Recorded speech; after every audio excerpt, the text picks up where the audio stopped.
juez ya cantaba victoria para el marido, pero cuando la esposa mostró la foto con su hijo, todo paró. El aire acondicionado del juzgado familiar número 3 de Guadalajara zumbaba con la persistencia de una abeja atrapada, pero ni siquiera ese sonido constante podía acallar los latidos acelerados del corazón de Alejandra Vázquez. Sentada en la primera fila de la sala de audiencias, sus manos temblorosas sostenían un sobre manila que había guardado como último recurso durante los últimos 8 meses de batalla legal. El juez Roberto Mendoza, un hombre de 60 años con canas perfectamente peinadas y una reputación intachable en los círculos judiciales de Jalisco, revisaba por última vez los documentos del expediente 1247-2024. Sus lentes de lectura reflejaban las letras del dictamen que había preparado durante el fin de semana en su casa de Zapopan, un veredicto que él consideraba justo y bien fundamentado. En el caso de Salinas contra Vázquez, por la custodia del menor Diego Salinas Vázquez, comenzó a leer el juez, su voz grave resonando en las paredes forradas de madera oscura que habían sido testigo de miles de decisiones que cambiaron vidas para siempre. Mauricio Salinas se enderezó en su silla, ajustándose la corbata de seda italiana que había elegido especialmente para este día. A sus 42 años, el empresconstructor había construido un imperio inmobiliario que se extendía desde Puerto Vallarta hasta la zona metropolitana de Guadalajara. Su abogado, el renombrado licenciado Fernando Aguirre, le dio una palmada discreta en el hombro, una señal de confianza que ambos habían practicado durante las múltiples audiencias previas. Después de analizar exhaustivamente las pruebas presentadas por ambas partes, continuó el juez Mendoza, haciendo una pausa que pareció eterna en el silencio sepulcral de la sala. Alejandra cerró los ojos por un momento, recordando la mañana de hace 3 años cuando su mundo se desplomó. Diego, su hijo de 7 años entonces, había llegado de la escuela con un moretón en el brazo y miedo en los ojos. Cuando ella confrontó a Mauricio, éste la acusó de estar loca, de ver violencia donde no la había. Pero Alejandra sabía lo que había visto. Sabía lo que su hijo había sufrido en silencio. Las declaraciones de los testigos, los estudios psicológicos realizados al menor y los reportes de los trabajadores sociales. El juez continuaba su lectura, cada palabra cayendo como gotas de lluvia sobre el pavimento seco del verano tapatío. En la tercera fila, María Elena Vázquez, la madre de Alejandra, apretaba su rosario entre los dedos. A los 65 años, había criado a 5 hijos trabajando como costurera en el mercado de San Juan de Dios, y nunca imaginó que vería a su hija más exitosa, la que había logrado estudiar administración de empresas y montar su propia boutique, luchando en una corte por recuperar a su nieto. Señora Vázquez, había dicho el licenciado Aguirre durante una de las audiencias previas, usted debe entender que el señor Salinas puede ofrecer al niño una estabilidad económica y emocional que, francamente, usted no está en condiciones de proporcionar. Alejandra había mordido su lengua para no responder que el dinero no curaba las pesadillas nocturnas de Diego, ni borraba el miedo que aparecía en sus ojos cada vez que tenía que regresar a casa de su padre. Pero su abogado, el joven licenciado Esteban Morales, recién egresado de la Universidad de Guadalajara, había insistido en que mantuviera la compostura. Mi señor juez, había argumentado Morales en la audiencia previa, la señora Vázquez ha demostrado ser una madre amorosa y responsable. El hecho de que atraviese dificultades económicas temporales no debería ser determinante para separar a un niño de su madre. Pero las dificultades económicas no eran temporales, y todos lo sabían. Desde que Mauricio había iniciado el proceso de divorcio, había utilizado sus conexiones para sabotear los contratos de la boutique de Alejandra. Clientes que habían sido fieles durante años súbitamente cancelaron sus pedidos. Proveedores comenzaron a exigir pagos por adelantado. El negocio que había construido con tanto esfuerzo se desmoronaba como castillo de arena bajo la lluvia. Considerando que el menor necesita un ambiente estable para su desarrollo integral, la voz del juez Mendoza se hizo más firme, y Alejandra sintió que se le encogía el estómago. Conocía esas palabras. Había escuchado variaciones de esa frase en casos similares, donde la balanza se inclinaba hacia el padre, con mayor solvencia económica. El niño en cuestión, Diego, ahora de 10 años, estaba en la escuela sin saber que en ese momento se decidía su futuro.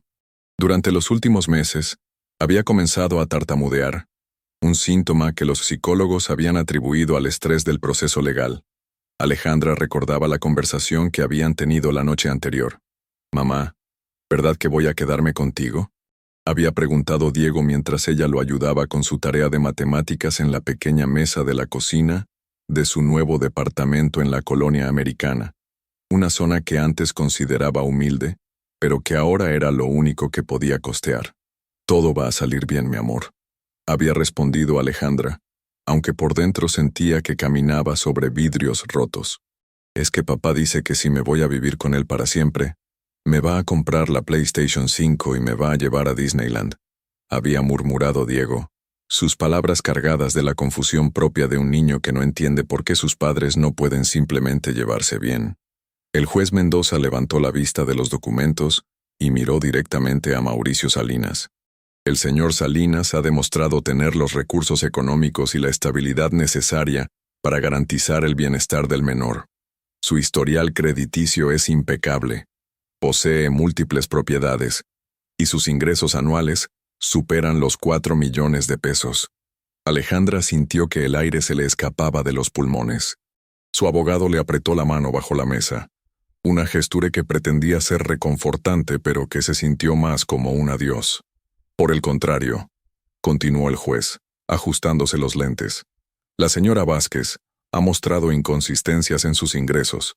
Su negocio enfrenta dificultades financieras evidentes, y durante el proceso se ha mudado 3 veces, lo cual indica inestabilidad habitacional. Pero eso es porque él saboteó mi negocio», gritó Alejandra, poniéndose de pie de forma impulsiva. El licenciado Morales la jaló inmediatamente del brazo para que se sentara. «Señora Vázquez, mantenga el orden en mi sala», advirtió el juez Mendoza con tono severo. «Cualquier interrupción adicional será considerada desacato». Mauricio Salinas sonrió apenas, una expresión de satisfacción que no pasó desapercibida para su exesposa. Durante los 5 años que habían estado casados, Alejandra había aprendido a leer esa sonrisa particular, la que aparecía cuando él conseguía exactamente lo que quería. Por tanto, la voz del juez resonó nuevamente. «Este juzgado ha determinado que la custodia total del menor Diego Salinas Vázquez será otorgada al señor Mauricio Salinas, quien ha demostrado...». «Espere». La voz de Alejandra cortó el aire como un cuchillo. Esta vez se puso de pie con tanta fuerza que su silla se tambaleó. «Señor juez, tengo evidencia nueva. Evidencia que cambia todo». El licenciado Aguirre se incorporó inmediatamente. «Señor juez, el periodo de presentación de pruebas ya concluyó. No puede permitir». «Esta evidencia no estaba disponible durante el proceso», interrumpió Alejandra, sacando la fotografía del sobre Manila con manos temblorosas.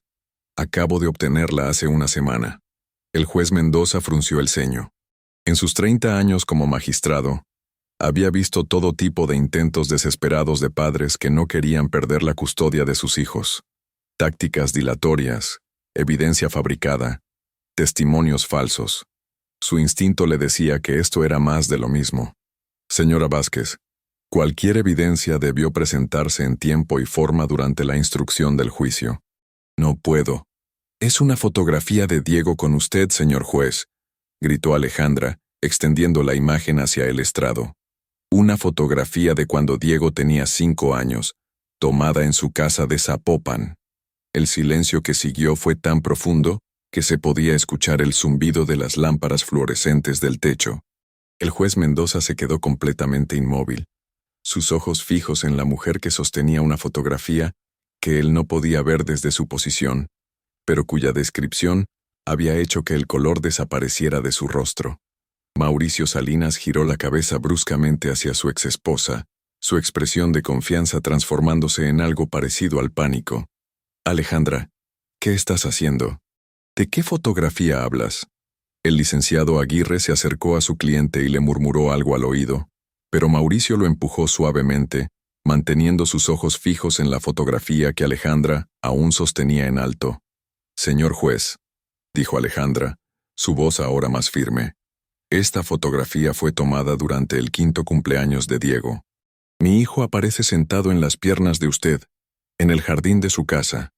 Mi hijo, que según los documentos de este proceso, es hijo biológico de Mauricio Salinas.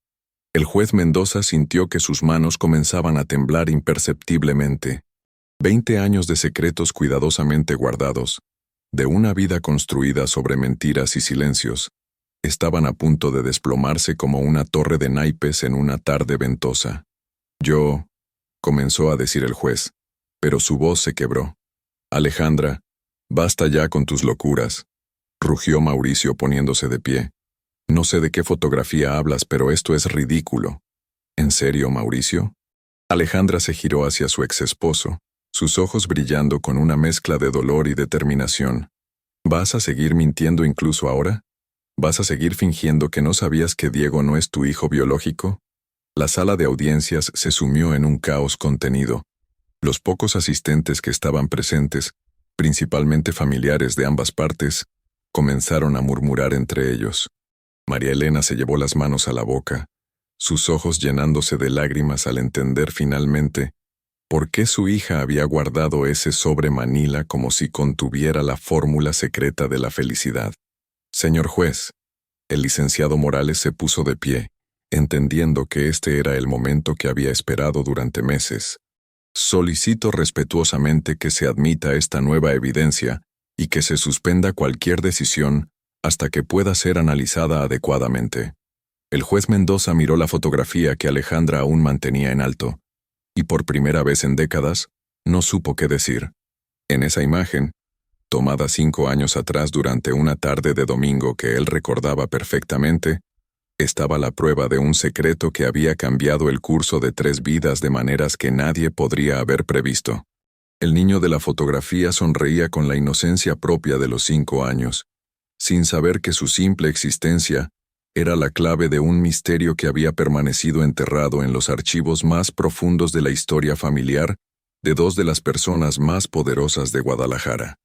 Vamos a tomar un receso, murmuró finalmente el juez Mendoza, su voz apenas audible. La audiencia se reanudará en... Miró su reloj sin realmente verlo. En 1 hora.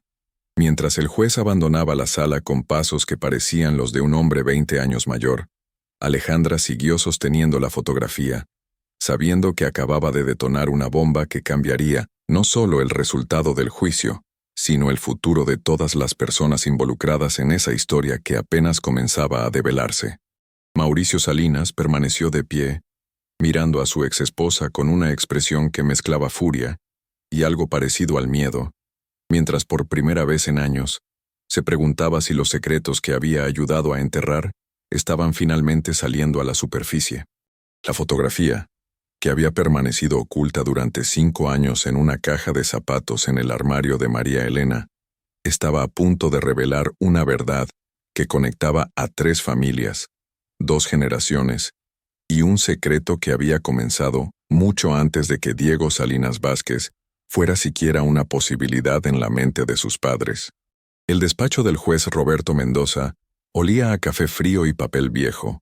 Las estanterías repletas de códigos civiles y tomos de jurisprudencia parecían observarlo con reproche mientras él permanecía inmóvil frente a su escritorio, sosteniendo la fotografía que Alejandra había presentado 1 hora antes. Sus manos, que habían firmado miles de sentencias con pulso firme, ahora temblaban como hojas secas al viento otoñal. En la imagen, Diego Salinas Vázquez sonreía desde sus brazos, ambos sentados en el columpio del jardín de la casa familiar en Zapopan. Era una fotografía aparentemente inocente, del tipo que cualquier abuelo tomaría con su nieto, pero Roberto sabía la verdad detrás de esa imagen, una verdad que había mantenido enterrada durante 1 década, y que ahora amenazaba con destruir no solo su carrera, sino toda su vida cuidadosamente construida. Un golpe suave en la puerta interrumpió sus pensamientos. «Adelante», murmuró sin levantar la vista de la fotografía. «Señor juez». Entró su secretaria, la licenciada Carmen Ruiz, una mujer de 50 años que había trabajado con él durante los últimos 15 años. «Las partes ya están esperando en la sala. ¿Está listo para continuar con la audiencia?» Roberto levantó la vista por primera vez, y Carmen notó inmediatamente que algo había cambiado en él. Los ojos del hombre que conocía como una roca inquebrantable ahora mostraban una vulnerabilidad que nunca había visto. «Carmen», dijo lentamente, «¿usted recuerda cuando le hablé de mi hermano Miguel?» La secretaria frunció el ceño. «Su hermano que murió en el accidente de carretera hace... ¿cuánto? 10 años. ¿El que trabajaba en construcción?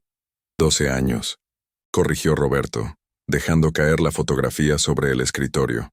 «Murió hace 12 años. Y sí, trabajaba en construcción, para la empresa de Mauricio Salinas». Carmen se acercó un paso más, intrigada por la conexión que su jefe parecía estar estableciendo. Durante todos sus años trabajando juntos, Roberto Mendoza había sido un hombre hermético respecto a su vida personal. Sabía que estaba casado con Patricia, que tenían una hija que vivía en Estados Unidos y que había perdido a un hermano menor en un accidente. Nada más. «Señor, no entiendo la relación». «Miguel tenía una aventura», interrumpió Roberto, su voz apenas un susurro. «Una aventura con una mujer joven que trabajaba en el área administrativa de Salinas Construcciones. Una mujer llamada Alejandra Vázquez». El color desapareció del rostro de Carmen. Como secretaria judicial, había visto suficientes casos familiares para entender inmediatamente las implicaciones de lo que su jefe le estaba revelando. «Dios mío», murmuró, llevándose una mano al pecho. «Está diciendo que... Estoy diciendo que Diego no es hijo de Mauricio Salinas», confirmó Roberto poniéndose de pie y caminando hacia la ventana que daba al patio central del edificio judicial. «Es hijo de mi hermano Miguel, mi sobrino». Carmen permaneció en silencio durante varios minutos, procesando la información. Finalmente, encontró su voz. «Pero señor, si usted sabía esto, ¿por qué ha estado presidiendo este caso? Esto es un conflicto de interés enorme. Debería haberse excusado desde el principio». Roberto se giró hacia ella, su expresión una mezcla de culpa y desesperación. «Porque pensé que Alejandra nunca lo descubriría. Porque pensé que podía manejar la situación y darle a Diego una vida mejor con Mauricio. Porque...» Se detuvo, incapaz de continuar. «¿Por qué qué?», presionó Carmen, aunque parte de ella ya intuía la respuesta. «Porque Mauricio me está chantajeando desde hace 5 años». Mientras tanto, en la sala de espera del juzgado, Alejandra paseaba de un lado a otro como un animal enjaulado. Su madre, María Elena, estaba sentada en una de las sillas de plástico azul, observando a su hija con una mezcla de orgullo y preocupación. «Mija», dijo finalmente, «siéntate. ¿Te vas a hacer daño caminando tanto?»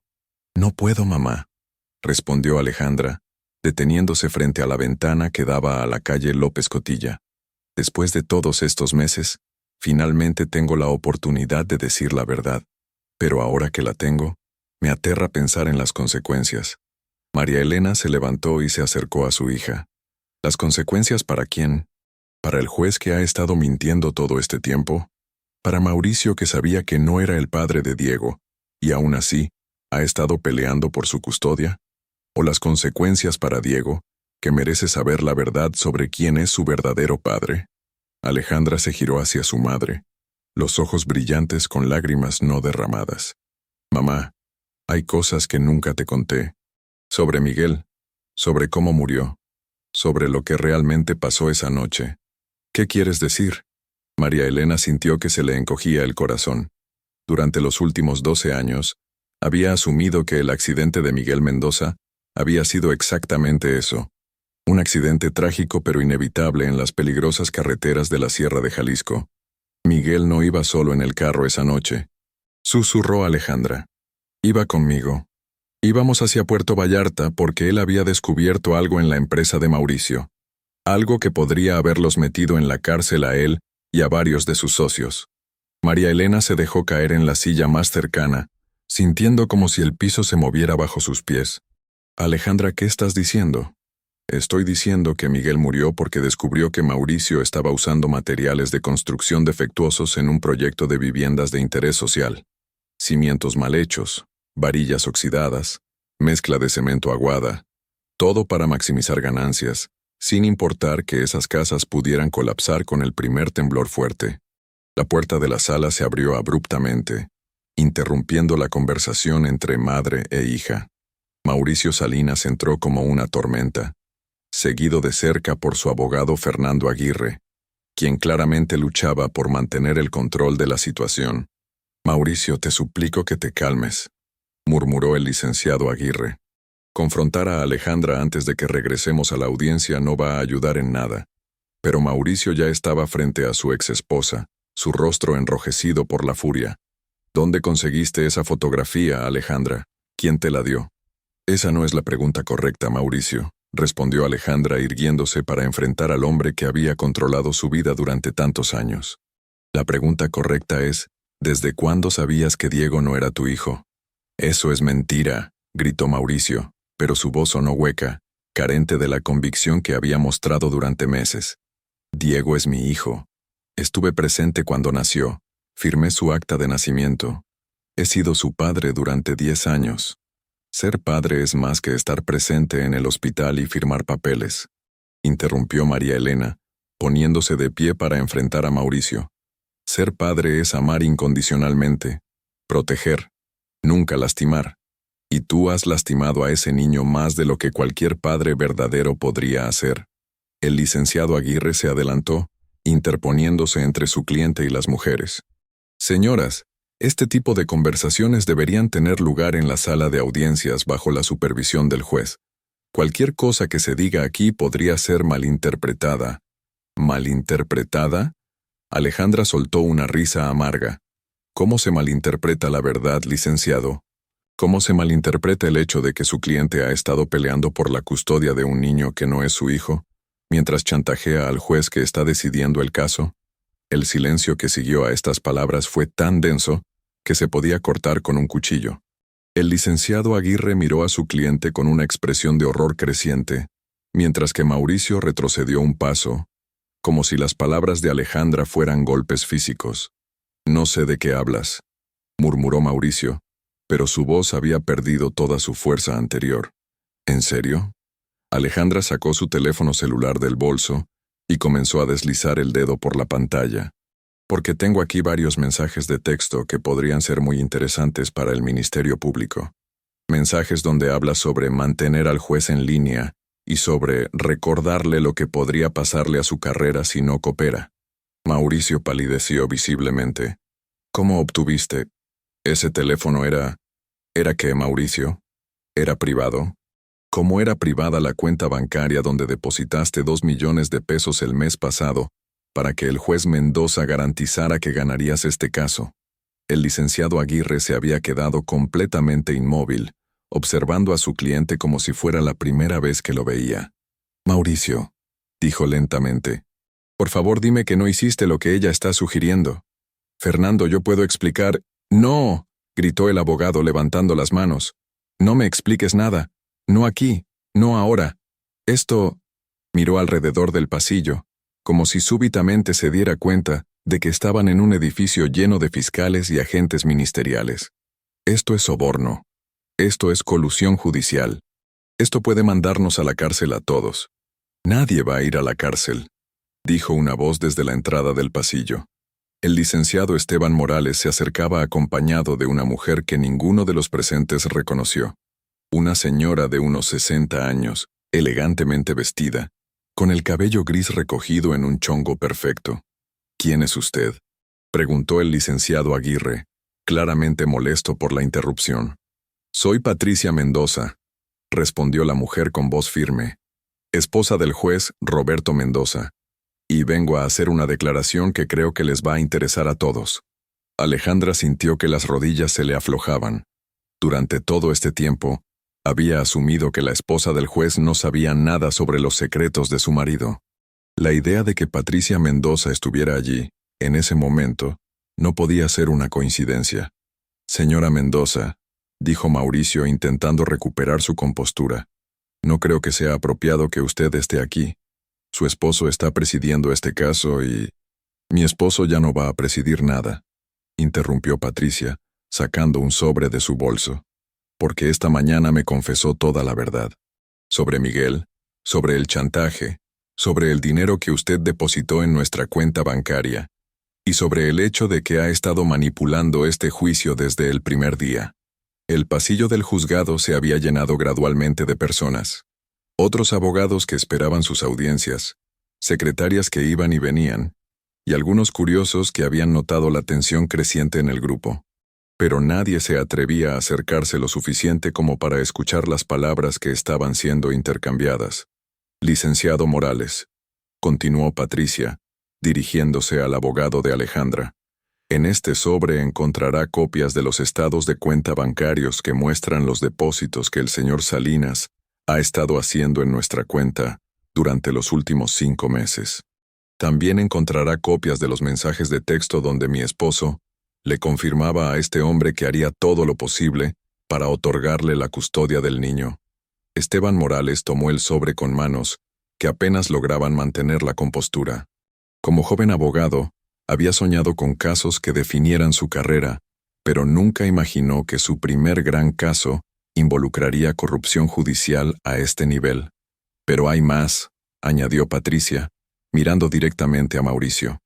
También encontrará evidencia de que mi esposo sabía desde el principio que Diego no era hijo biológico de usted, señor Salinas. Porque Miguel, el hermano de Roberto, le había contado sobre su relación con Alejandra antes de morir. Mauricio retrocedió hasta chocar con la pared del pasillo. Eso es imposible. Miguel murió en un accidente. No tuvo tiempo de contarle nada a nadie. Miguel no murió inmediatamente en el accidente, dijo Alejandra, su voz apenas un susurro. Vivió 3 horas en el hospital. 3 horas durante las cuales le confesó todo a Roberto. Sobre nosotros, sobre el embarazo, sobre lo que había descubierto en tu empresa. Patricia asintió, confirmando las palabras de Alejandra. Mi esposo me contó esta mañana que Miguel le pidió que cuidara de su hijo si algo le pasaba. Pero Roberto interpretó cuidar como asegurarse de que tuviera una vida económicamente estable, no como decirle la verdad sobre su paternidad. Y cuando Mauricio se enteró de la existencia de Diego hace 5 años, continuó Alejandra, las piezas del rompecabezas finalmente encajando en su lugar, vio una oportunidad, no solo para tener al hijo que nunca había podido concebir naturalmente, sino también para controlar a un juez federal. María Elena, que había permanecido en silencio durante toda esta revelación, finalmente encontró su voz. Pero ¿cómo se enteró Mauricio de que Diego no era su hijo biológico? Porque yo se lo dije, susurró una nueva voz desde el otro extremo del pasillo. Todos se giraron para ver a un hombre de unos 40 años, vestido con overol de mecánico, que se acercaba con pasos vacilantes. Su rostro mostraba una mezcla de culpa y determinación que había tardado 5 años en desarrollar. ¿Ramón?, preguntó Alejandra, reconociendo inmediatamente al que había sido el mejor amigo de Miguel. ¿Qué estás haciendo aquí? Ramón Jiménez se detuvo frente al grupo, sus manos manchadas de grasa temblando ligeramente. Vengo a hacer lo que debería haber hecho hace 5 años, cuando Miguel me hizo prometerle que cuidaría de ustedes si algo le pasaba. Mauricio lo miraba con una expresión de pánico creciente. Ramón, no tienes que... Cállate, Mauricio, gritó Ramón, girándose hacia el hombre que había sido su jefe durante una década. Ya no puedo seguir guardando tus secretos. Ya no puedo seguir viendo cómo destruyes la vida de esta mujer y de ese niño. Se giró hacia Alejandra, los ojos llenos de lágrimas. Alejandra, Miguel me contó sobre ustedes 2 días antes del accidente.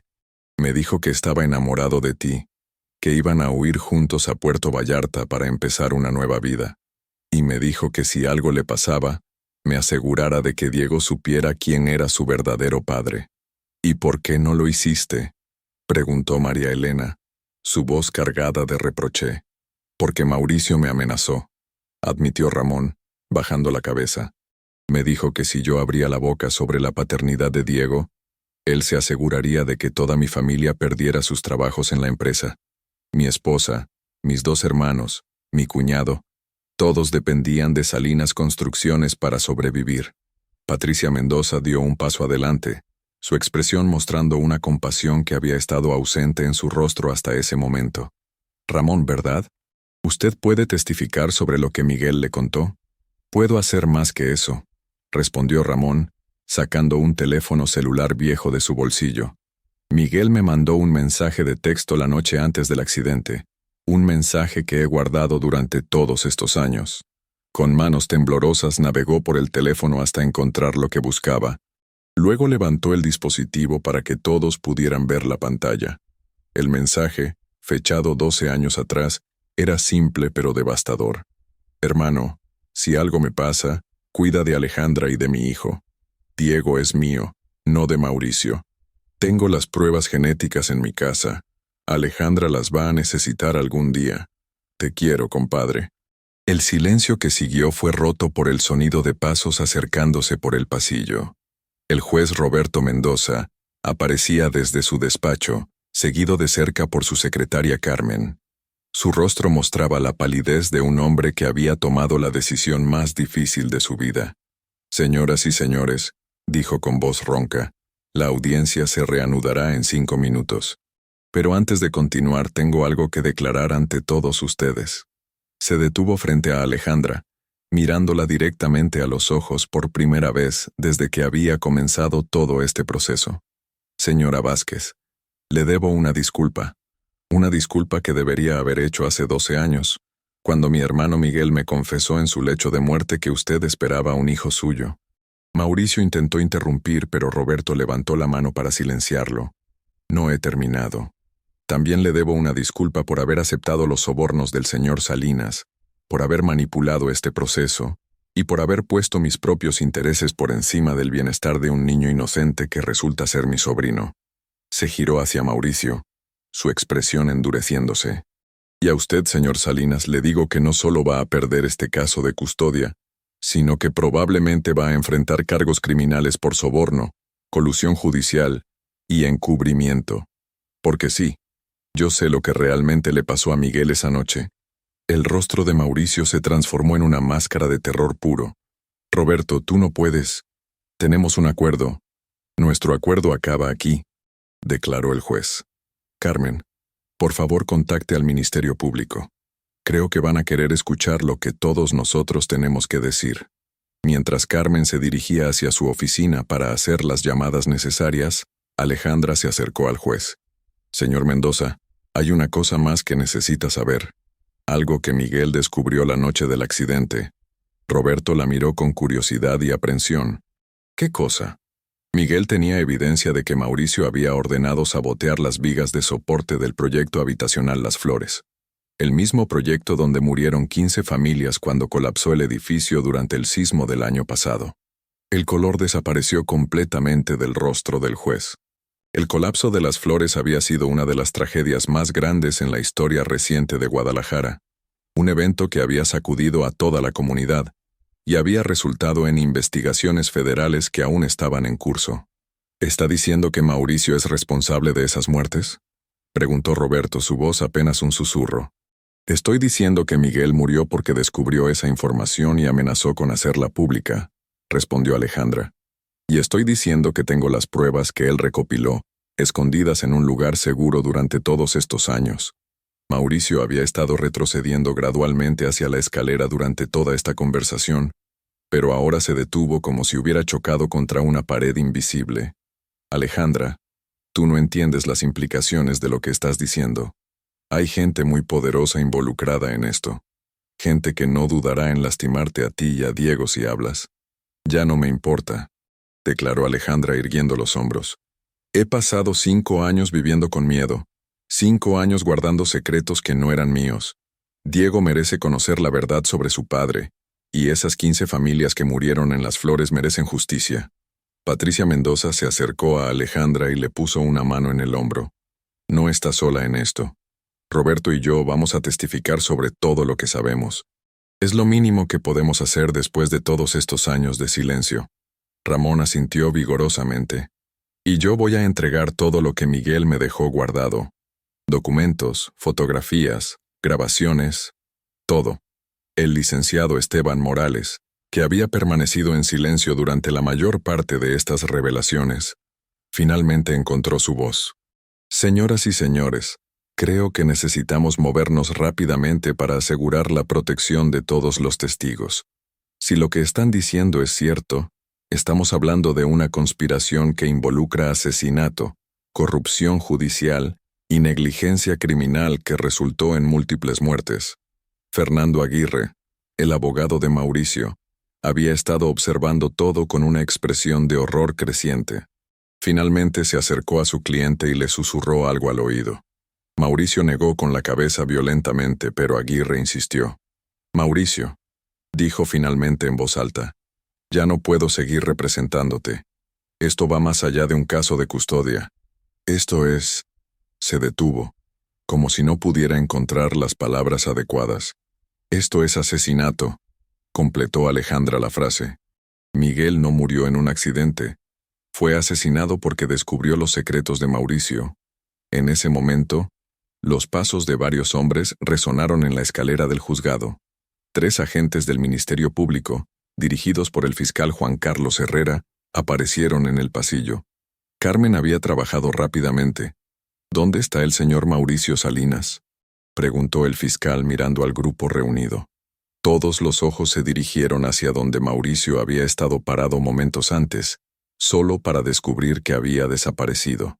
En algún momento durante las últimas revelaciones, mientras todos estaban concentrados en las confesiones y testimonios, él había logrado escabullirse sin ser notado. «Se fue», gritó Ramón, corriendo hacia la escalera. «Bajó por aquí hace unos minutos». El fiscal Herrera inmediatamente habló por su radio, alertando a las unidades que custodiaban el edificio. «Código rojo en el juzgado familiar número 3. Sospechoso de fuga, Mauricio Salinas. Empresario constructor. Detengan todas las salidas del edificio». Pero mientras los agentes corrían en diferentes direcciones buscando a Mauricio, Alejandra permaneció inmóvil en el pasillo, sosteniendo aún la fotografía que había cambiado todo. En su mente, las palabras de Miguel resonaban como si las hubiera escuchado ayer. «Cuida de nuestro hijo, Alejandra. Cuida de nuestro hijo». 12 años después, finalmente estaba cumpliendo esa promesa. Pero sabía que esto era solo el comienzo. Las revelaciones de ese día habían abierto una caja de Pandora que iba a cambiar no solo su vida y la de Diego, sino la de muchas otras personas en Guadalajara. La verdad, después de tantos años de silencio, finalmente estaba saliendo a la luz. Y como toda verdad que ha sido enterrada demasiado tiempo, iba a emerger con la fuerza de un terremoto que sacudiría los cimientos de todo lo que creían conocer. La madrugada del 15 de octubre llegó a Guadalajara con esa quietud inquietante que precede a las tormentas. En el búnker subterráneo de la Fiscalía General del Estado, ubicado 3 pisos bajo el edificio principal de la Procuraduría, el fiscal Juan Carlos Herrera había convertido la sala de juntas número 7 en el centro de operaciones de lo que ya se conocía internamente como Operación Cimientos Rotos. Las paredes estaban cubiertas de fotografías, documentos, líneas de tiempo y mapas que conectaban 12 años de conspiración, asesinato y corrupción. En el centro de todo, como una araña en el medio de su telaraña, estaba la fotografía que Alejandra había presentado en el juzgado 3 días atrás. Diego sonriendo en los brazos de su verdadero abuelo, Roberto Mendoza. «¿Café, licenciado?», preguntó la agente ministerial Sandra Vega, ofreciéndole una taza humeante al fiscal que había dormido solo 4 horas en los últimos 3 días. «Gracias, Sandra», murmuró Herrera, frotándose los ojos enrojecidos. A los 45 años, había procesado algunos de los casos más complicados en la historia judicial de Jalisco, pero nunca se había enfrentado a una conspiración de esta magnitud. ¿Alguna novedad sobre la ubicación de Mauricio Salinas? Sandra negó con la cabeza, consultando su tablet. Las cámaras del aeropuerto lo captaron entrando al área de aviación privada el miércoles por la tarde, aproximadamente 2 horas después de que huyera del juzgado. Pero no hay registro de ningún plan de vuelo registrado a su nombre o el de sus empresas. Lo cual significa que usó un avión que no está registrado oficialmente, concluyó Herrera, caminando hacia el gran tablero donde había pegado todas las fotografías del caso. ¿Y qué sabemos de sus cuentas bancarias? Vaciadas, respondió Sandra, consultando nuevamente su tablet. Entre el miércoles por la noche y el jueves temprano, se realizaron transferencias por un total de 120 millones de pesos a cuentas en las Islas Caimán, Suiza, y Panamá. Todo a través de una red de empresas fantasma que hemos estado rastreando con la ayuda de la Unidad de Inteligencia Financiera. El fiscal se detuvo frente a una fotografía particular. Miguel Mendoza sonriendo junto a otros trabajadores de la construcción en lo que parecía ser la inauguración de un proyecto habitacional. La imagen había sido tomada apenas 3 semanas antes de su muerte. ¿Dónde está Alejandra Vázquez ahora?, preguntó Herrera. En la casa de seguridad de las Lomas de Zapopan, junto con su hijo Diego y su madre María Elena. Están bajo protección las 24 horas. Ramón Jiménez está en otra casa de seguridad en Tlaquepaque, y el matrimonio Mendoza está bajo custodia protegida en sus propias instalaciones. Un golpe en la puerta de acero interrumpió la conversación. El agente federal Lucas Moreno entró llevando una caja de evidencias que parecía pesar más de lo que sus músculos podían soportar. «Fiscal», dijo Jady andó ligeramente, «acabamos de regresar de la casa de Miguel Mendoza en Tonalá, la que había estado sellada desde su muerte. Alejandra tenía razón. Miguel había escondido una caja de seguridad detrás de un panel falso en el sótano». Herrera se irguió inmediatamente, toda la fatiga desapareciendo de su rostro. ¿Qué encontraron? Lucas dejó la caja sobre la mesa de juntas y comenzó a extraer documentos cuidadosamente catalogados en bolsas de evidencia. Planos originales del proyecto Las Flores, mostrando las especificaciones correctas de construcción. Planos modificados que muestran los cambios que realmente se implementaron. Facturas falsificadas de materiales de construcción. Y esto... Sacó un sobre amarillo y lo colocó frente al fiscal. Una prueba de ADN realizada en laboratorios privados hace 12 años, confirmando que Miguel Mendoza es el padre biológico de Diego Salinas Vázquez. Sandra silbó bajito. Miguel realmente lo tenía todo documentado. Hay más. Continuó Lucas, extrayendo un dispositivo de grabación digital. Miguel grabó varias conversaciones con Mauricio Salinas durante los últimos meses antes de su muerte. Conversaciones donde Mauricio admite haber ordenado el uso de materiales defectuosos y donde amenaza a Miguel si revela la información. Herrera tomó el dispositivo con manos que intentaban mantener la compostura profesional, pero que temblaban ligeramente por la adrenalina. ¿Han escuchado las grabaciones? Solo fragmentos para verificar la calidad del audio, respondió Lucas. Pero fiscal, hay algo más que necesita escuchar inmediatamente. Conectó el dispositivo a un sistema de audio portátil y presionó play. La voz de Miguel Mendoza, claramente reconocible para quienes lo habían conocido, llenó la sala de juntas. Mauricio, yo no voy a ser cómplice de esto. 15 familias van a vivir en esos departamentos, familias con niños. Si esos cimientos fallan durante un sismo. La voz de Mauricio Salinas interrumpió, cargada de una furia fría que helaba la sangre. Miguel, tú no entiendes cómo funciona este negocio. Nos están presionando desde arriba para entregar el proyecto en tiempo y dentro del presupuesto. Si tenemos que cortar algunas esquinas para cumplir... Estás hablando de cortar esquinas que pueden matar gente, gritó Miguel en la grabación. Y tú estás hablando de destruir un negocio que da empleo a 500 familias, replicó Mauricio. Además, Miguel, no olvides que conozco algunos secretos tuyos también. Como tu pequeña aventura con la secretaria de contabilidad. ¿Cómo crees que reaccionaría su esposo si se enterara?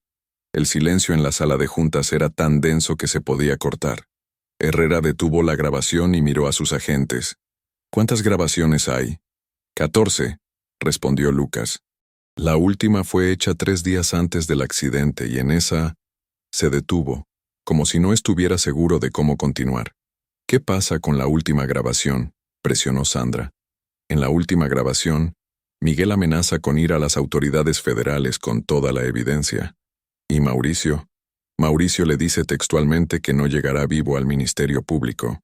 El fiscal Juan Carlos Herrera había procesado casos de asesinato durante toda su carrera, pero raramente había tenido evidencia tan clara de premeditación. Se levantó de su silla y comenzó a caminar alrededor de la mesa, su mente trabajando furiosamente para conectar todas las piezas. ¿Qué sabemos sobre el accidente en sí?, preguntó finalmente. Sandra consultó un expediente voluminoso. El reporte oficial de tránsito dice que Miguel perdió el control del vehículo en una curva cerrada de la carretera a Puerto Vallarta, aproximadamente a las 11:30 p.m. El carro se salió del camino y rodó por un barranco de 20 metros. Miguel murió en el hospital 3 horas después debido a trauma múltiple. ¿Y la investigación de tránsito? Básica, admitió Sandra. Se asumió que fue un accidente causado por exceso de velocidad en una carretera peligrosa. No se realizó análisis forense del vehículo, no se revisó si había evidencia de sabotaje, no se investigaron las circunstancias que rodearon el viaje. Herrera se detuvo bruscamente. Espera, ¿dijiste que Alejandra iba con Miguel esa noche? Según su testimonio de hace 3 días, sí, pero en el reporte oficial del accidente, ella no aparece mencionada en ningún lado. ¿Cómo es posible que la única sobreviviente de un accidente automovilístico no aparezca en el reporte oficial? Lucas y Sandra intercambiaron miradas significativas. Fiscal, dijo Lucas lentamente, revisamos al investigador que manejó el caso del accidente hace 12 años. El comandante Raúl Vázquez, de Tránsito Estatal. Y el comandante Vázquez se retiró anticipadamente 6 meses después del accidente de Miguel, con una pensión completa y una gratificación especial. Compró una casa en Puerto Vallarta por valor de 2 millones de pesos pagada en efectivo. Con un salario de comandante de tránsito, murmuró Herrera. Eso habría tomado unos 20 años de ahorros completos. 23 años, para ser exactos, confirmó Sandra. Y hemos encontrado depósitos bancarios en su cuenta que coinciden perfectamente con las fechas posteriores al accidente de Miguel. El fiscal se dirigió hacia el tablero de evidencias y señaló una fotografía aérea del proyecto habitacional Las Flores. Entonces tenemos una cadena de eventos perfectamente clara. Miguel descubre la conspiración de los materiales defectuosos. Mauricio lo amenaza. Miguel decide huir con Alejandra a Puerto Vallarta para denunciar todo. Mauricio organiza el accidente con la ayuda del comandante Vázquez. Miguel muere, pero Alejandra sobrevive.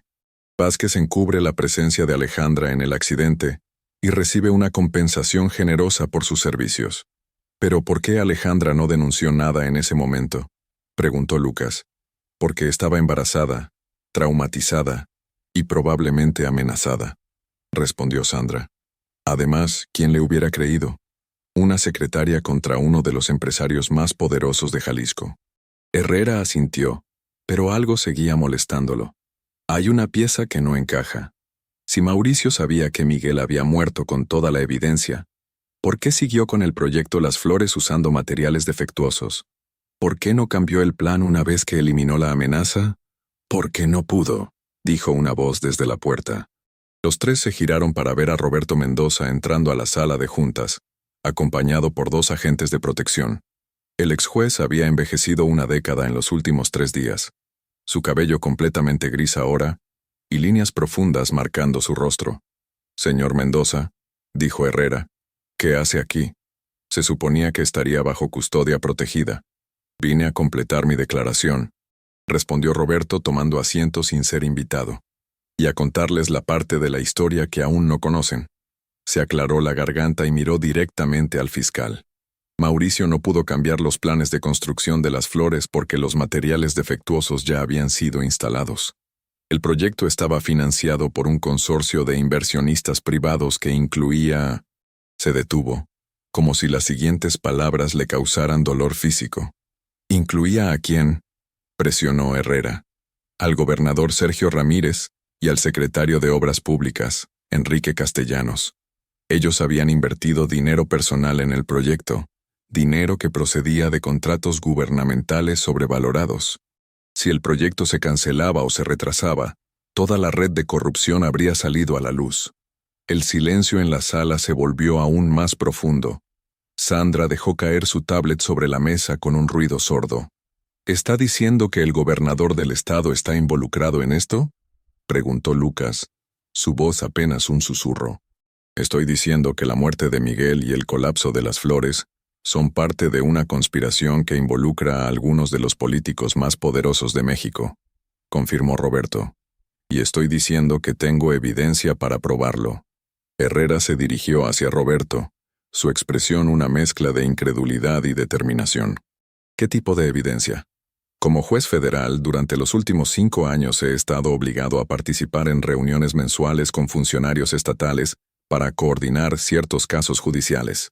Reuniones que grabé en secreto desde el primer día, como una póliza de seguro personal.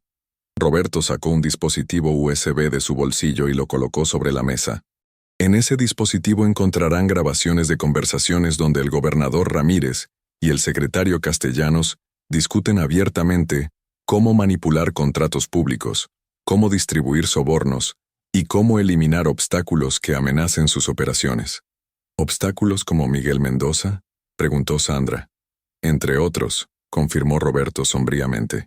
También encontrarán discusiones sobre periodistas que fueron amenazados, activistas que fueron arrestados con cargos falsos y competidores comerciales que misteriosamente perdieron sus licencias de operación. Herrera tomó el dispositivo USB como si fuera una granada con el seguro quitado. Señor Mendoza, ¿se da cuenta de las implicaciones de lo que me está entregando? Me doy cuenta perfectamente, respondió Roberto. También me doy cuenta de que mi silencio durante 12 años contribuyó directamente a la muerte de 15 personas inocentes en el colapso de las Flores. Es hora de que pague por mis errores. En ese momento, la puerta de la sala se abrió nuevamente.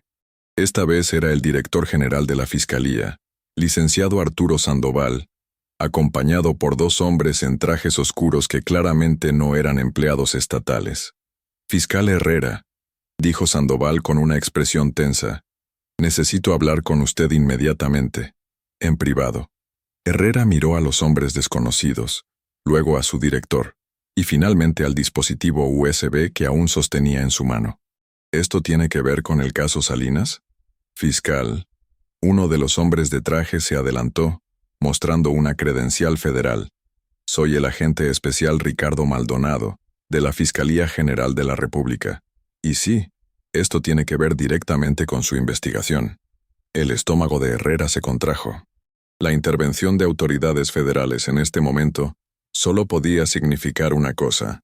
Alguien muy poderoso se había enterado de la investigación y estaba tratando de controlarla. Agente Maldonado, dijo Herrera cuidadosamente, ¿en qué podemos ayudarles? El caso que ustedes conocen como Operación Cimientos Rotos es ahora parte de una investigación federal más amplia que hemos estado conduciendo durante los últimos 2 años. Una investigación sobre corrupción gubernamental que se extiende desde Jalisco hasta Los Pinos. Roberto Mendoza se había quedado completamente inmóvil, observando el desarrollo de la conversación con una expresión que mezclaba alivio y terror. Lo que significa, continuó el agente Maldonado, que toda la evidencia que han recolectado necesita ser transferida inmediatamente a nuestras oficinas en la Ciudad de México para análisis forense federal, incluyendo a los testigos protegidos, preguntó Sandra, instintivamente protectora de Alejandra y su familia. Especialmente los testigos protegidos, confirmó Maldonado. La seguridad que pueden proporcionarles a nivel estatal es insignificante comparada con lo que necesitan enfrentar. Herrera procesó esta información durante varios segundos antes de responder. Agente Maldonado, aprecio la oferta de colaboración federal, pero mis testigos han confiado en nosotros. No puedo simplemente transferirlos como si fueran archivos de oficina. Fiscal, intervino el director Sandoval, esta no es una sugerencia. Es una orden directa de la Fiscalía General de la República. Antes de que Herrera pudiera responder, su teléfono celular comenzó a sonar. Miró la pantalla y vio que la llamada provenía de la casa de seguridad donde estaba protegida Alejandra.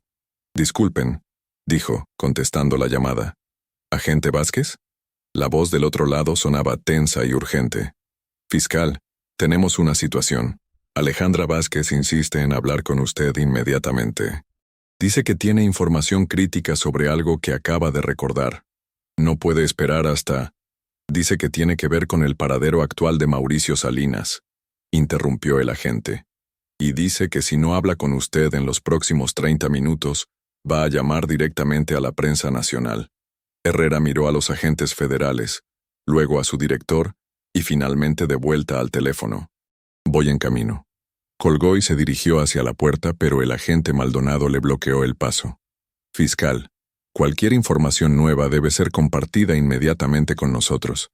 Por supuesto, respondió Herrera, pero su tono sugería exactamente lo contrario. Ahora, si me disculpan, tengo una testigo que proteger. Mientras salía de la sala de juntas seguido por Sandra y Lucas, Roberto Mendoza permaneció sentado, observando a los agentes federales con una expresión que había desarrollado durante décadas en el sistema judicial. La mirada de alguien que sabía exactamente cuándo el poder político estaba tratando de suprimir la justicia. Agente Maldonado, dijo finalmente, ¿puedo preguntarle quién específicamente ordenó que se hiciera cargo de esta investigación? Maldonado lo miró con una sonrisa que no llegaba a sus ojos. Esa información está clasificada, señor Mendoza. Por supuesto que lo está, murmuró Roberto, levantándose lentamente de su silla. Al igual que estaba clasificada la información sobre quién ordenó el asesinato de mi hermano hace 12 años.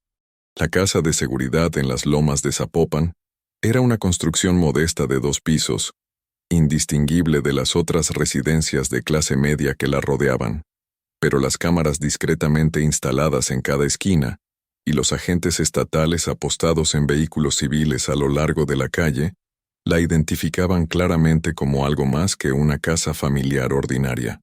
Alejandra Vázquez estaba sentada en la sala principal, sosteniendo una taza de café que se había enfriado hacía horas mientras no paraba de mirar por la ventana.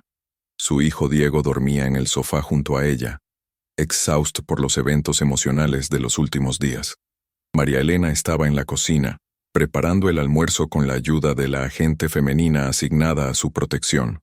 Cuando Herrera llegó acompañado por Sandra y Lucas, Alejandra se puso de pie inmediatamente, con una energía nerviosa que había estado conteniendo durante horas.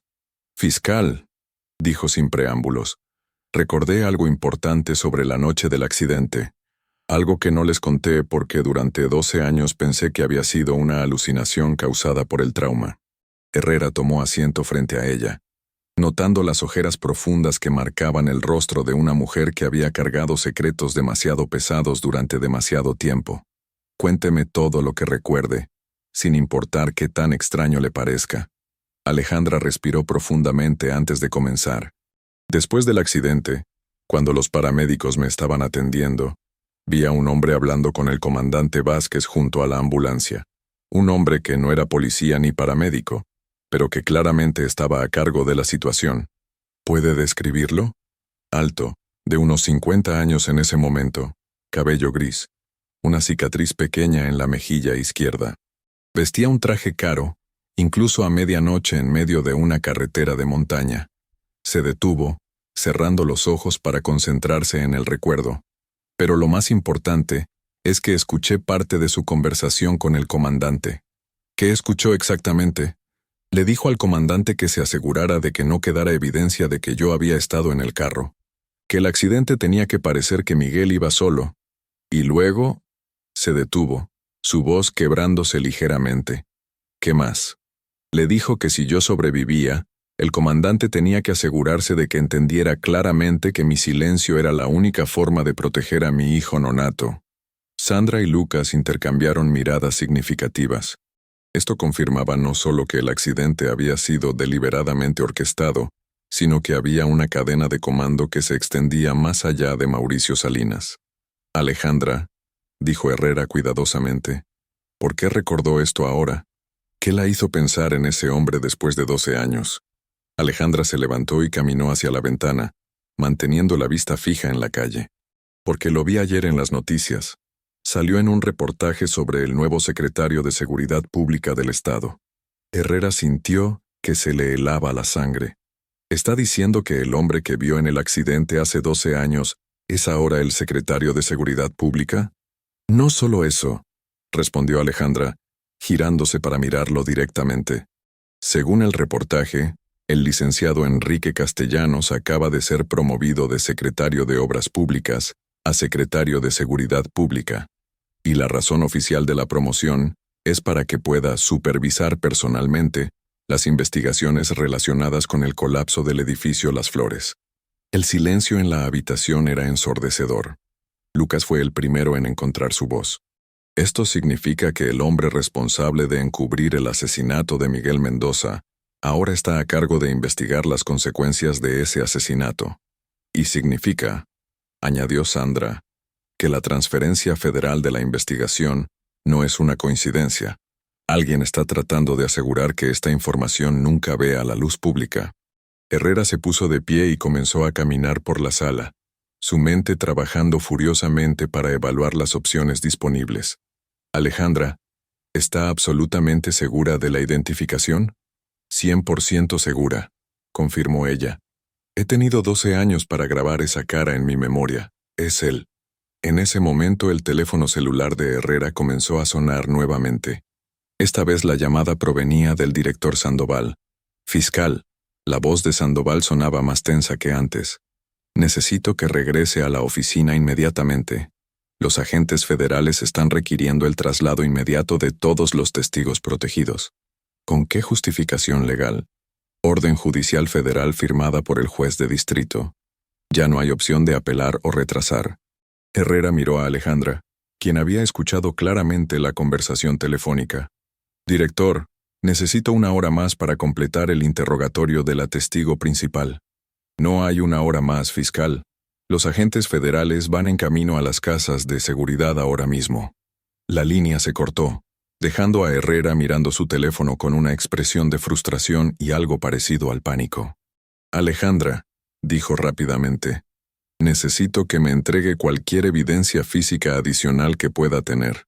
Cualquier cosa que Miguel le haya dado, cualquier documento, cualquier fotografía. Todo. Ya les di todo lo que tenía, respondió ella. Pero algo en su expresión sugería lo contrario. Alejandra, presionó Sandra, si están tratando de transferirnos a custodia federal, puede que no tengamos otra oportunidad de hablar a solas. Si hay algo más, necesitamos saberlo ahora. Alejandra miró a su hijo dormido, luego a su madre en la cocina, y finalmente, de vuelta al fiscal. Hay una cosa más, algo que ni siquiera Miguel sabía que yo tenía. Se dirigió hacia su bolso y sacó un dispositivo de grabación aún más pequeño que los que habían encontrado en casa de Miguel. La noche antes del accidente, cuando Miguel me dijo que íbamos a huir a Puerto Vallarta, yo sabía que algo malo podía pasar. Así que activé la grabadora de mi teléfono viejo y la dejé funcionando durante toda la conversación que tuvimos en el carro. Le entregó el dispositivo a Herrera con manos temblorosas. En esa grabación, Miguel me cuenta todo lo que descubrió sobre las flores.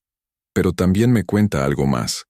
Los nombres de todos los funcionarios públicos que estaban recibiendo sobornos de Mauricio, incluyendo cantidades específicas y fechas exactas. Lucas silbó bajito. ¿Durante cuánto tiempo grabó? 3 horas, respondió Alejandra. Desde que salimos de Guadalajara hasta el momento del accidente, la grabación se corta cuando el carro comenzó a dar vueltas por el barranco. Herrera guardó el dispositivo en el bolsillo interno de su saco, consciente de que estaba tomando posesión de evidencia que podría destruir las carreras de docenas de funcionarios públicos de alto nivel. Alejandra, dijo solemnemente, ¿entiende que esta grabación podría ponerla en peligro mortal? Fiscal, respondió ella, levantando a Diego gentilmente del sofá. He estado en peligro mortal durante 12 años. La diferencia ahora es que finalmente tengo la oportunidad de hacer justicia por Miguel y por esas 15 familias que murieron en las flores. El sonido de vehículos deteniéndose frente a la casa interrumpió la conversación. A través de la ventana, Herrera pudo ver 3 SUVs negras con placas federales. Los agentes que bajaron de los vehículos se movían con la precisión militar de una unidad de élite. «Es hora», murmuró Sandra. Pero antes de que pudieran dirigirse hacia la puerta, Alejandra tomó el brazo de Herrera. «Fiscal, hay una cosa más que necesita saber. Algo sobre el paradero de Mauricio Salinas. ¿Qué sobre él? No está huyendo del país», dijo con una seguridad que sorprendió a todos los presentes. «Está escondido aquí en Guadalajara, y sé exactamente dónde está». Los golpes en la puerta principal comenzaron antes de que Herrera pudiera preguntar cómo ella sabía esa información. Los agentes federales habían llegado para tomar control del caso, de los testigos, y potencialmente de toda la investigación. Pero mientras Alejandra tomaba la mano de su hijo y se preparaba para enfrentar una nueva fase de protección gubernamental, sabía que había logrado plantar las semillas que finalmente podrían hacer crecer la justicia que Miguel había estado buscando 12 años atrás. La verdad, como había aprendido a lo largo de esta pesadilla, tenía una forma de emerger sin importar cuántas capas de poder y corrupción trataran de enterrarla. Y ahora, con la evidencia que había entregado al fiscal Herrera, esa verdad estaba a punto de explotar con la fuerza de 12 años de secretos reprimidos. Mientras abría la puerta para recibir a los agentes federales, Alejandra susurró una promesa que había estado guardando en su corazón desde la noche del accidente.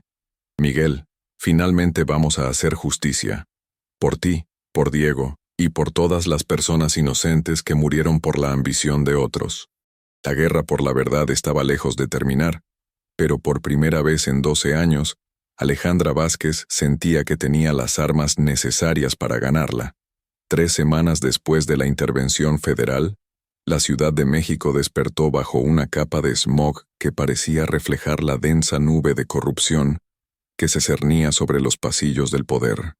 En las oficinas de la Fiscalía General de la República, ubicadas en el imponente edificio de la Colonia Doctores, el fiscal especial, Gabriel Restrepo, revisaba por 100ª vez los archivos del caso que había heredado de Jalisco, consciente de que cada documento que tenía frente a él era una bomba de tiempo política.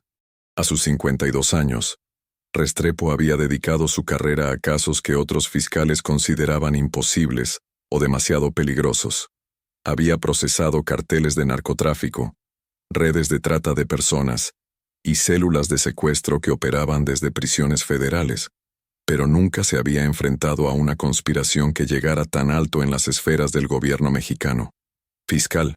Su asistente, la licenciada Carmen Torres, entró a la oficina llevando una tablet y una expresión preocupada.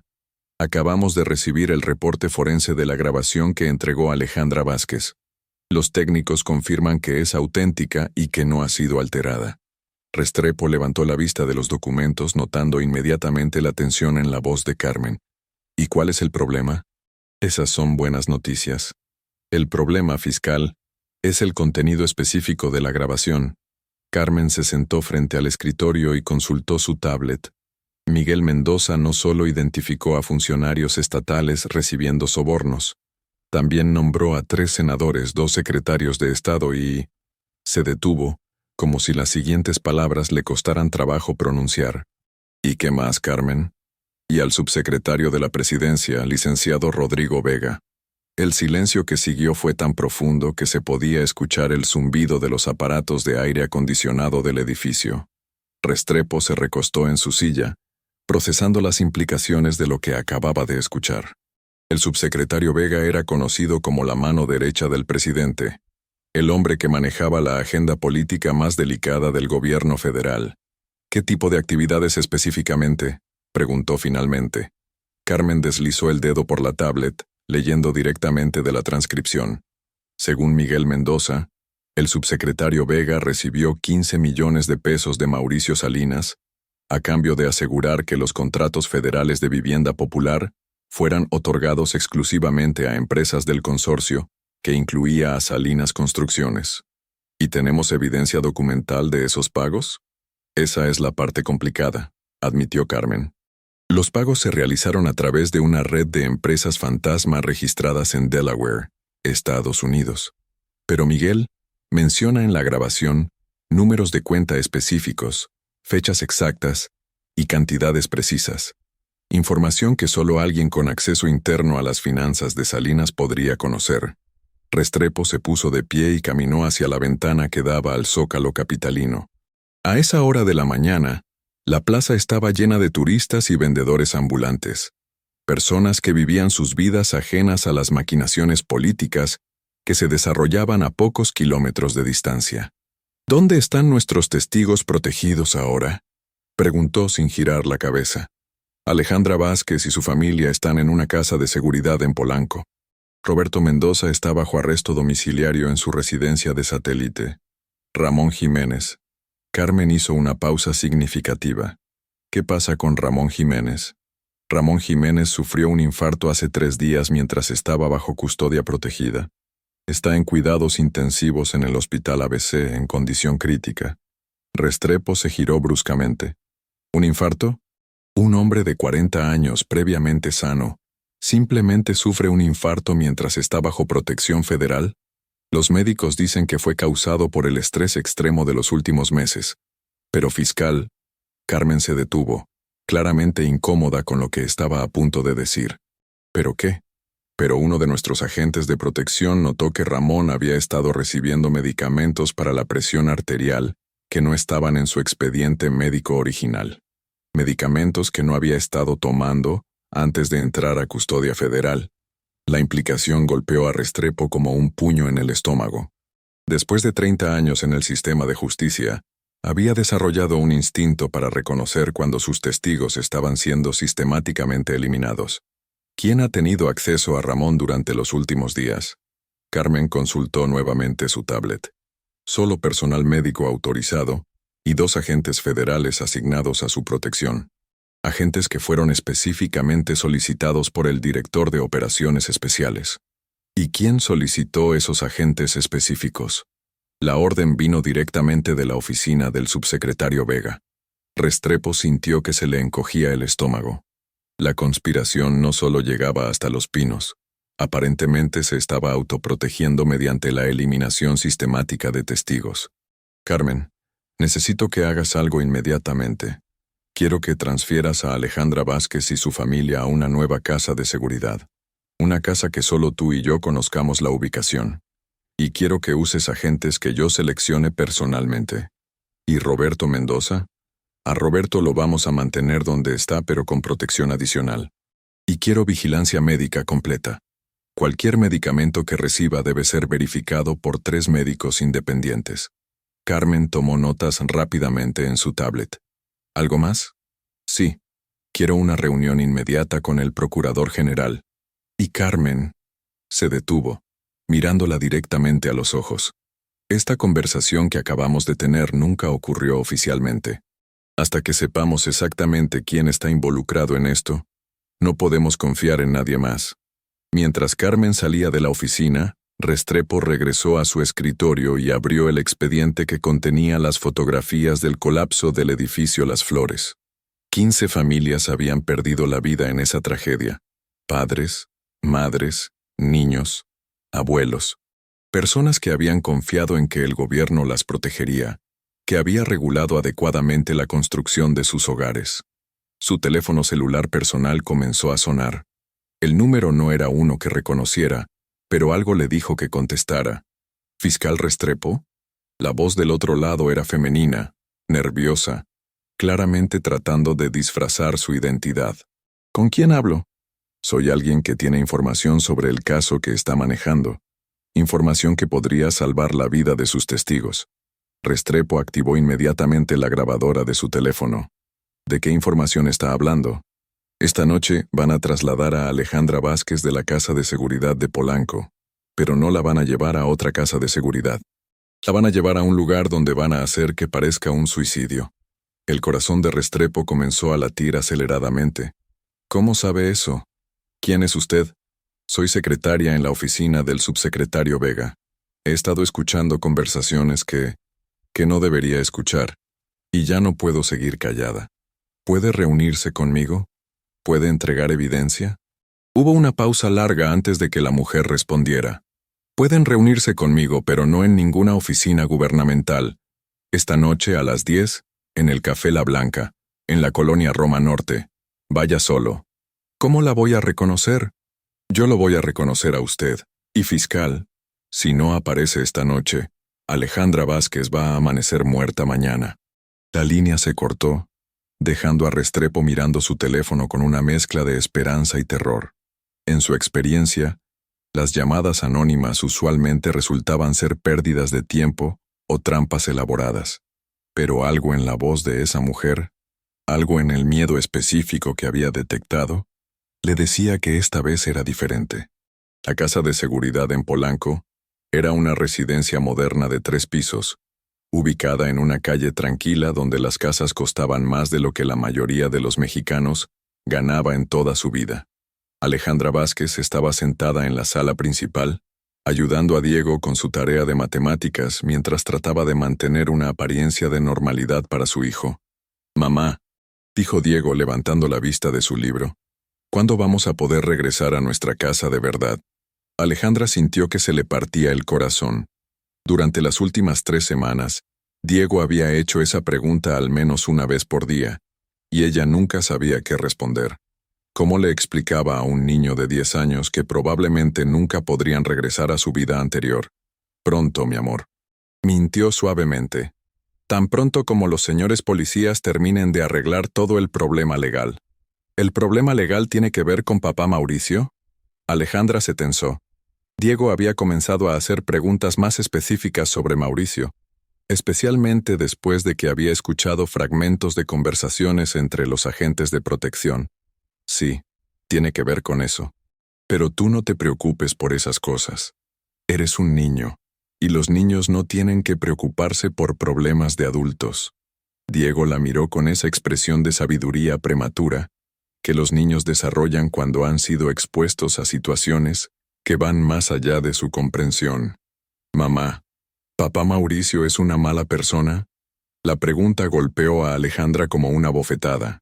Durante 5 años de matrimonio, había tratado de proteger a Diego de la verdad sobre el temperamento violento de Mauricio, sobre su manipulación psicológica, sobre las noches cuando llegaba a casa borracho y buscaba pleitos por cualquier cosa. Mi amor, dijo cuidadosamente, hay personas que hacen cosas malas, pero eso no significa que sean completamente malas. Papá Mauricio tiene problemas. Problemas que lo hacen lastimar a otras personas. ¿Como cuando me pegó porque se me rompió el jarrón de la sala? Alejandra se quedó completamente inmóvil. Diego nunca había mencionado específicamente ese incidente, aunque ella había visto el moretón en su espalda y había confrontado a Mauricio sobre ello. ¿Recuerdas eso? Recuerdo muchas cosas, mamá. Recuerdo cuando lloraba porque pensaba que era mi culpa que ustedes se pelearan tanto. Recuerdo cuando escuché que papá Mauricio le gritaba por teléfono a alguien sobre deshacerse del problema. Recuerdo, se detuvo, como si no estuviera seguro de si debería continuar. ¿Qué más recuerdas, Diego? Recuerdo que una vez, cuando tenía como 5 años, papá Mauricio me llevó a la casa de un señor mayor. Un señor que me cargó y me dijo que era su nieto. Pero después, papá Mauricio me dijo que nunca le dijera a nadie sobre esa visita. Alejandra sintió que el mundo se tambaleaba a su alrededor. Diego estaba describiendo claramente la visita a casa de Roberto Mendoza, la misma visita que había quedado documentada en la fotografía que había cambiado todo el curso del juicio. Diego, ¿ese señor mayor se parecía a alguien que conoces? Diego pensó por un momento, luego asintió lentamente. Se parecía a las fotos que me enseñaste de papá Miguel, el papá de verdad que murió antes de que yo naciera. Las lágrimas comenzaron a correr por las mejillas de Alejandra sin que pudiera controlarlas. Su hijo había estado cargando estos recuerdos durante años, tratando de dar sentido a una situación que era confusa incluso para los adultos involucrados. Mi amor, dijo tomando las manos de Diego entre las suyas, hay algo muy importante que necesito contarte. Algo que debería haberte dicho hace mucho tiempo. Pero antes de que pudiera continuar, la puerta principal se abrió y entraron 2 agentes federales que Alejandra no había visto antes. Eran hombres jóvenes, vestidos de traje, con la postura rígida de militares tratando de parecer civiles. Señora Vázquez, dijo el más alto de los 2 consultando una tablet. Soy el agente Morales y él es el agente Sánchez. Venimos a informarle que va a ser trasladada a una nueva casa de seguridad esta noche. ¿Por qué?, preguntó Alejandra inmediatamente. Los agentes que han estado cuidándonos dijeron que estaríamos aquí hasta que terminara la investigación. Ha habido un cambio en el protocolo de seguridad, respondió el agente Sánchez, evitando contacto visual directo. Nueva información sugiere que esta ubicación podría estar comprometida. Alejandra miró alrededor de la sala, notando por primera vez que los agentes regulares que habían estado protegiéndolos durante las últimas semanas no estaban presentes. ¿Dónde están los agentes Vázquez y Hernández? Fueron reasignados, respondió Morales secamente. Nosotros estaremos a cargo de su protección a partir de ahora. Algo en el tono de su voz, algo en la forma en que evitaban mirar directamente a Diego, encendió todas las alarmas internas de Alejandra. Durante 12 años había desarrollado un instinto para reconocer cuando estaba en peligro, y ese instinto ahora le gritaba que estos hombres no estaban allí para protegerla. ¿Pueden mostrarme sus credenciales oficiales?, preguntó, tratando de mantener la voz calmada por Diego. Los agentes intercambiaron una mirada rápida antes de que Morales sacara una billetera y se la mostrara brevemente. Pero Alejandra había visto suficientes credenciales federales durante las últimas semanas para notar que algo no se veía correcto en esta. «Disculpen», dijo, poniéndose de pie lentamente. «Necesito ir al baño antes de empacar. Diego, ven conmigo para ayudarme a recoger algunas cosas». «El niño puede quedarse aquí», dijo Sánchez inmediatamente. «Nosotros lo cuidamos». «No», respondió Alejandra firmemente tomando la mano de Diego. «Diego viene conmigo». Mientras se dirigían hacia las escaleras, Alejandra pudo sentir la tensión creciente en la habitación. Los dos agentes se habían posicionado estratégicamente cerca de la puerta principal, bloqueando la salida más obvia. Una vez en el segundo piso, Alejandra llevó a Diego hacia el baño y cerró la puerta con seguro. Inmediatamente sacó su teléfono celular y marcó el número directo del fiscal Restrepo que le habían dado para emergencias. «¿Alejandra?», contestó Restrepo después del primer timbrazo. «¿Está todo bien?». «No», susurró urgentemente. «Hay dos agentes aquí que dicen que van a trasladarnos, pero algo está muy mal. No reconozco a ninguno de los dos y están actuando de manera muy extraña». «¿Cómo se llaman?». «Morales y Sánchez». «Pero fiscal, sus credenciales no se ven correctas, y no saben dónde están los agentes que han estado cuidándonos». Restrepo sintió que se le helaba la sangre. La llamada anónima que había recibido horas antes había sido real. «Alejandra, escúcheme cuidadosamente. Esos hombres no son agentes federales reales, son sicarios contratados para eliminarla». «¿Qué?», susurró Alejandra, sintiendo que las piernas se le aflojaban. «¿Hay alguna otra salida de la casa?».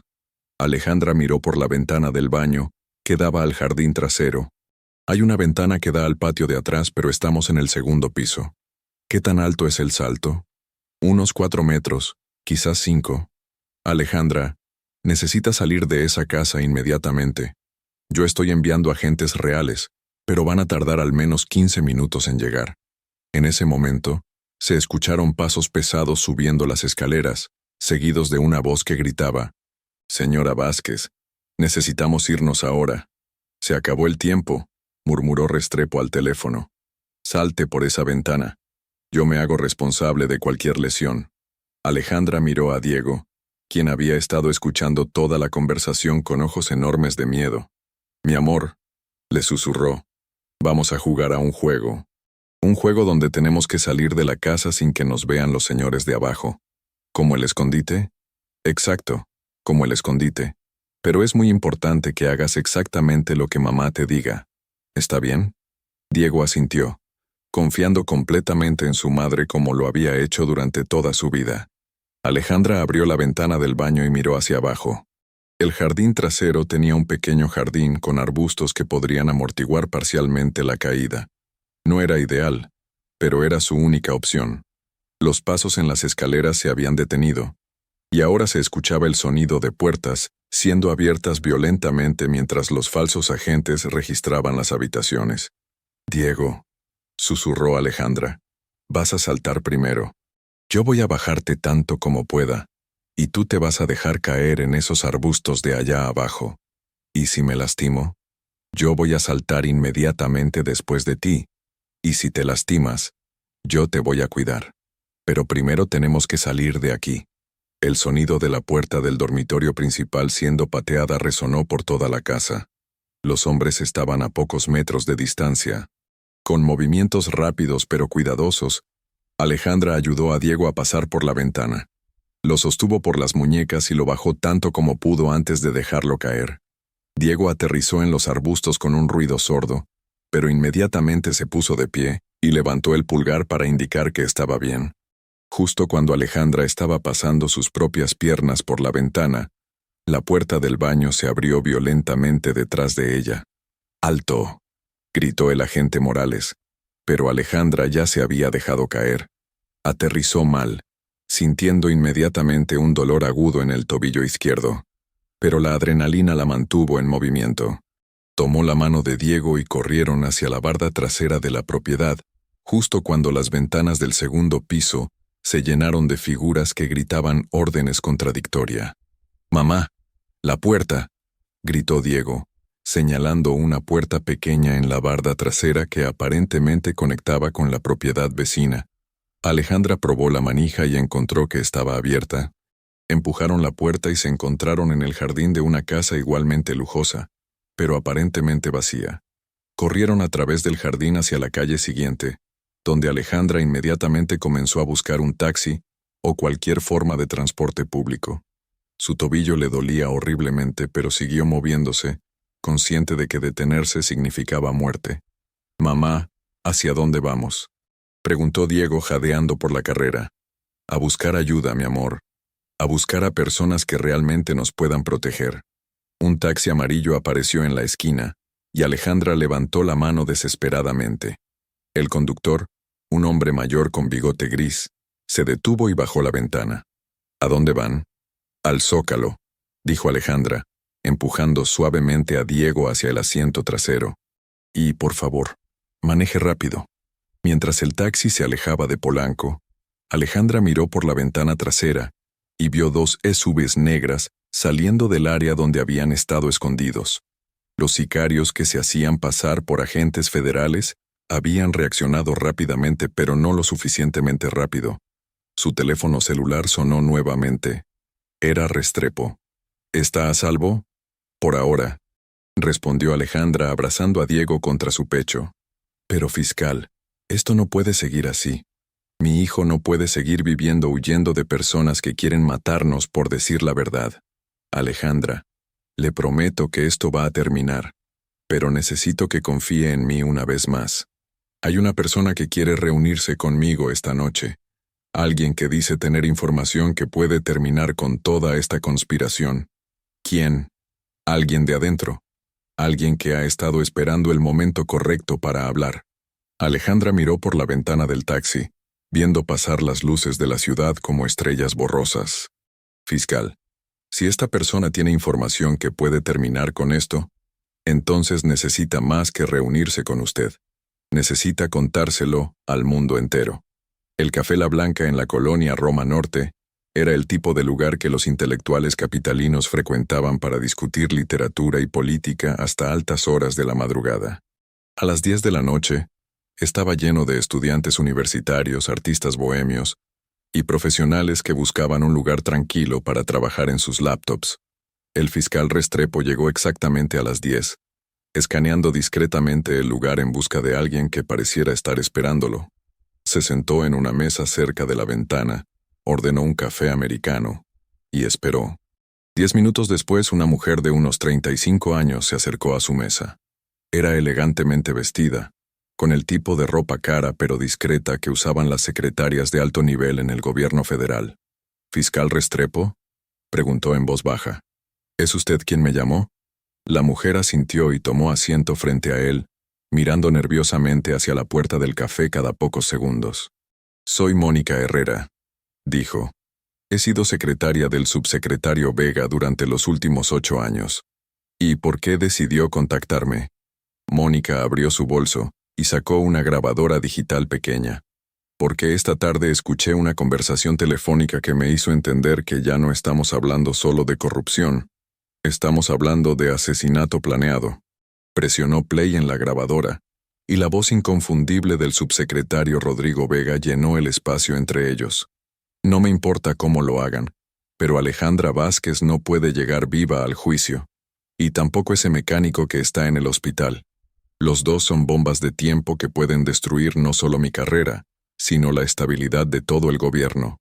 Una segunda voz, que Mónica identificó como perteneciente a Mauricio Salinas, respondió: «Ya tengo gente en posición.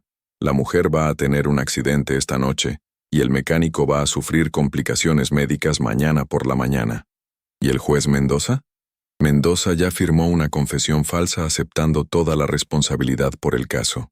En cuanto eliminemos a los otros testigos, él va a ser encontrado muerto en su casa, aparentemente por suicidio debido a la culpa». La grabación se detuvo, dejando a Restrepo mirando fijamente a Mónica con una expresión de horror e incredulidad. ¿Cuándo fue grabada esta conversación? Esta tarde a las 3. Aproximadamente una hora antes de que los falsos agentes fueran enviados a recoger a Alejandra Vázquez. Restrepo se recostó en su silla, procesando las implicaciones completas de lo que acababa de escuchar. Mónica, ¿se da cuenta de lo que esta grabación significa? No solo confirma que el subsecretario Vega está involucrado en corrupción, sino que lo confirma como cómplice de asesinato múltiple. Hay más, dijo Mónica, sacando un dispositivo USB de su bolso. Durante los últimos 2 años, he estado copiando en secreto todos los archivos que pasaban por la oficina del subsecretario. Comunicaciones con empresarios, órdenes de transferencia de dinero, listas de funcionarios que recibían sobornos. Todo está en este dispositivo. Tomó el USB con manos que trataban de no temblar. ¿Por qué lo hizo? ¿Por qué guardó toda esta información? Porque mi hermano menor murió en el colapso de las flores, susurró Mónica, las lágrimas comenzando a correr por sus mejillas. Mi hermano Javier tenía 22 años y acababa de conseguir su primer trabajo como ingeniero civil. Estaba tan orgulloso de poder ayudar a construir viviendas para familias de bajos recursos. Se detuvo para limpiarse las lágrimas antes de continuar. Cuando el edificio colapsó, yo sabía que había sido por negligencia criminal, pero no tenía evidencia. Así que decidí que iba a conseguir esa evidencia, sin importar cuánto tiempo me tomara. ¿Y ahora que la tiene? Ahora quiero que esos bastardos paguen por cada una de las vidas que destruyeron. Quiero que el mundo entero sepa que el gobierno mexicano permitió que 15 familias murieran para proteger las ganancias de un grupo de empresarios corruptos. Restrepo guardó el USB en el bolsillo interno de su saco, consciente de que estaba tomando posesión de evidencia que podría causar una crisis política sin precedentes en México. Mónica, ¿está dispuesta a testificar públicamente sobre todo esto? Estoy dispuesta a hacer lo que sea necesario. Pero fiscal, necesito saber que mis padres van a estar protegidos. Si Vega descubre que fui yo quien le dio esta información, sus padres van a estar bajo protección federal antes de que termine esta noche, prometió Restrepo. Y usted también. No, dijo Mónica, negando con la cabeza. Yo no necesito protección. Yo necesito que esta información se haga pública antes de que eliminen a todos los testigos. Se puso de pie, pero antes de irse, se inclinó hacia Restrepo. Fiscal, hay algo más que necesita saber. Mauricio Salinas no está escondido en el extranjero. Está aquí en la Ciudad de México, en un departamento de seguridad que el subsecretario Vega mantiene para situaciones como esta. ¿Tiene la dirección? Está en los archivos del USB, junto con los códigos de acceso y los horarios de los guardias de seguridad. Mónica Herrera se alejó del café caminando con la postura de una mujer que había tomado la decisión más importante de su vida.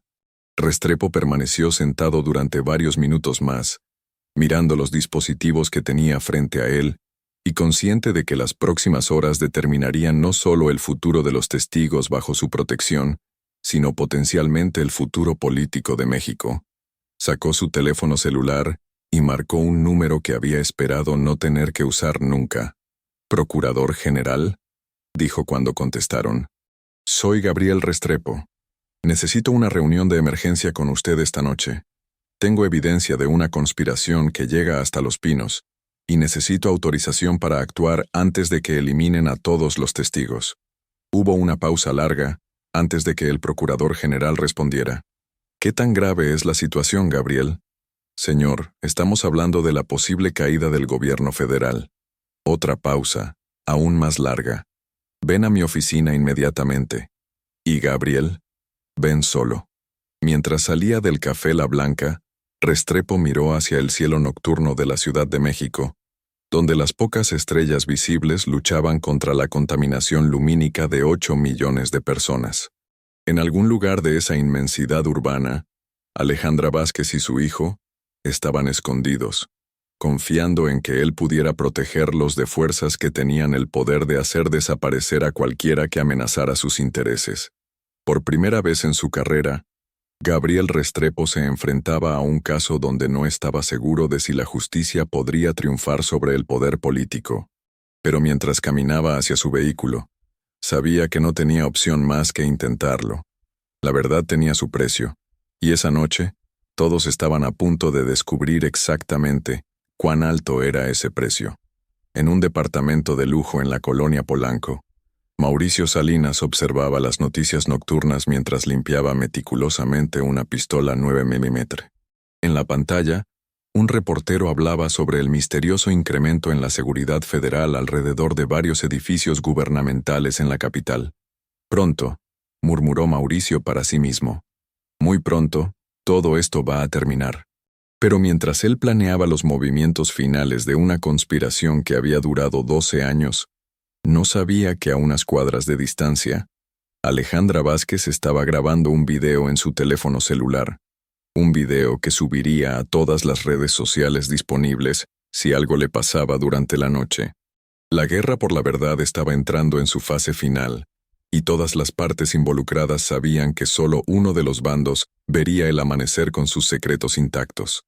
La justicia, como había aprendido Alejandra durante los últimos 12 años, no era un derecho garantizado. Era una batalla que tenía que ganarse día a día, una verdad a la vez, sin importar el costo personal que representara. Y esa noche, mientras México dormía ajeno a la crisis que se desarrollaba en los pasillos del poder, el destino de una nación se decidía en conversaciones secretas, dispositivos USB llenos de evidencia incriminatoria, y el valor de una mujer que se negaba a permitir que la muerte de su amado permaneciera sin venganza. La verdad, después de 12 años de silencio, estaba finalmente lista para emerger con toda su furia devastadora. ¿Qué te pareció esta increíble historia de justicia y corrupción? Déjanos en los comentarios qué opinas sobre el desenlace, y si crees que Alejandra logró finalmente hacer justicia por Miguel y las víctimas de las flores. Si te emocionaste con cada giro inesperado de esta trama, no olvides darle like a este video y suscribirte al canal para más historias impactantes como esta. Tu apoyo nos motiva a seguir trayendo contenido de calidad. Nos vemos en el próximo video.